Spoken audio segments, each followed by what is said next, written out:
Rick Ross is opening for Bow Wow. Yes, you heard that right. At least, that's what 50 Cent pointed out, and clowned him hard for. This petty beef, wild comments, and back and forth between two of the biggest personalities in hip-hop just lit social media on fire. 50 Cent, never one to miss a trolling opportunity, saw Rick Ross listed under Bow Wow on a recent tour lineup and immediately took it to the gram.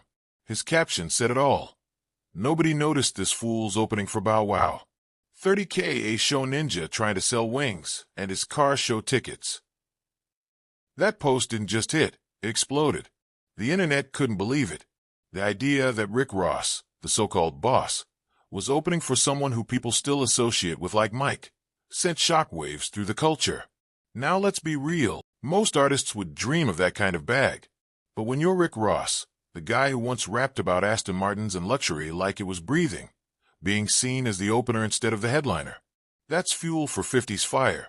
And he lit the match instantly. But 50 didn't stop there. He came with more shots. His fans loved it. They live for this type of trolling. It's part of 50's DNA. His whole career has been built on beef, power moves, and knowing exactly how to keep the attention on him while tearing someone else down. Ross, of course, wasn't going to let it slide. He clapped back fast, calling out 50 Cent and making it personal. He said, "They say I was the only person that 50 Cent ever feared. I ain't know that. I ain't know that. I'ma be honest, Tony Yayo told 50 Cent himself. Y'all can Google it." Ross started breaking down how even G-Unit members didn't believe in some of 50's moves. And then, in typical Rosie fashion, he went all the way in on Tony Yayo and Uncle Murda. It got dirty real quick. He said they need facials, talked trash about their skin, called them broke, and then flipped the script on 50's current project, his film studio in Louisiana.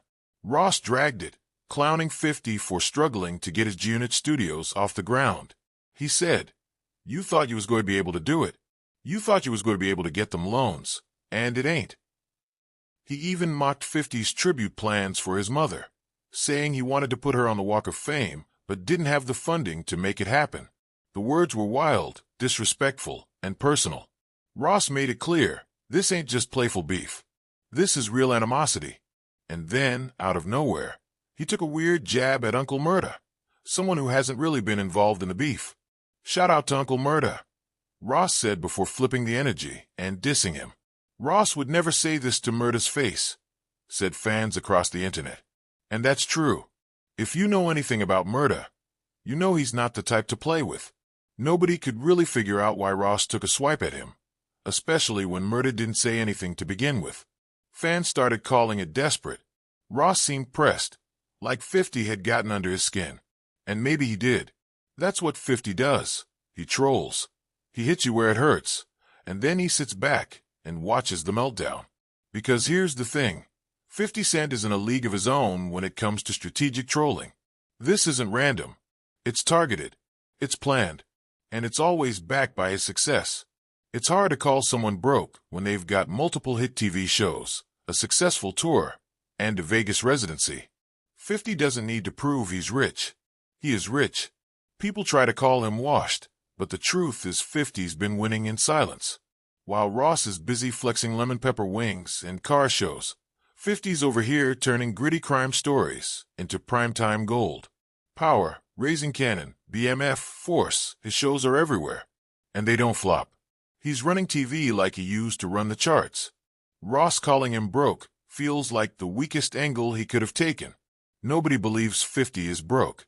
He might be delaying some studio work, but that's normal in the industry. Getting a film studio off the ground isn't like opening a Wingstop. It's a whole different beast.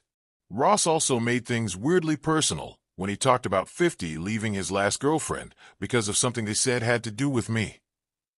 That line felt messy, like something pulled out just to stir gossip. 50 hasn't even addressed that yet. He might not.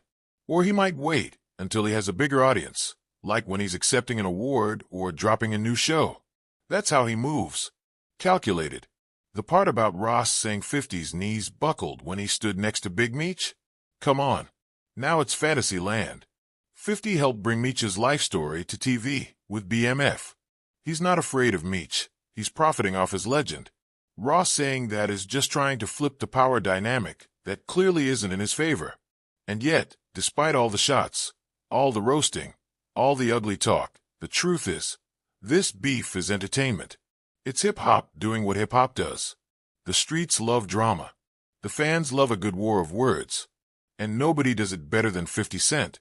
He has nothing left to prove, and that makes him dangerous. Ross, on the other hand, might be feeling the pressure. His last few music releases haven't hit like they used to. His brand is strong, but it's not bulletproof. When you compare their legacies, it's not even close. 50 changed the game. From get rich or die trying to power, his impact is stamped. Ross has had a great run, no doubt, but the boss act starts to crack when you're listed under Bow Wow on a flyer. Even if it's just one date or a one-off situation, perception matters. And 50 Cent knows exactly how to spin perception into power. So now the question becomes, what's next? Will 50 keep firing shots? Will Ross try to come back harder? Or will someone close to them pull them aside and tell them it's time to chill?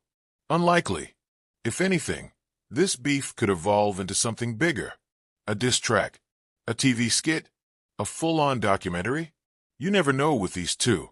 But one thing's for sure, 50 Cent just reminded the whole industry why he's not to be played with.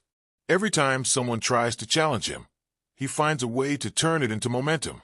Even when he's trolling, he's working. Even when he's joking, he's planning. You can't stop someone like that. You can only hope to avoid getting caught in the crossfire. As for Rick Ross, he's still rich. He's still successful. But if he wants to keep playing this game with 50, he better come stronger. Because when it comes to trolling, petty wars, and calculated chess moves, 50 Cent is undefeated. And if you don't believe that, just look around. Everyone's talking about him. Again.